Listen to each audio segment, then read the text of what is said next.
जब ठंडक की अलामत है, हमने इस ठंडक को ख़त्म करना है। ठंडक को ख़त्म करने के लिए हम खुश्क गर्म मिजाज को पैदा करेंगे, बॉडी के अंदर खुश्की भी पैदा करेंगे, साथ साथ गर्माइश को भी पैदा करेंगे, जिससे बॉडी के अंदर एनर्जी, ताकत, कुव्वत पैदा होगी।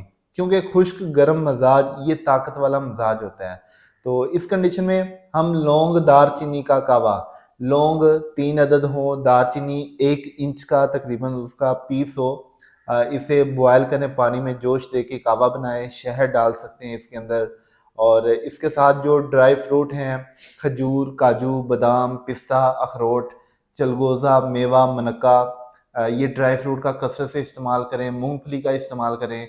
अचार, चावल, चने, चने की दाल, बड़ा गोश्त, आलू, गोभी, इसका इस्तेमाल करें। समोसे पकौड़े का इस्तेमाल करें, लेकिन इसमें मसाला जात तेज़ हों। और मज़ीद जो है ताकत वाली चीज़ों का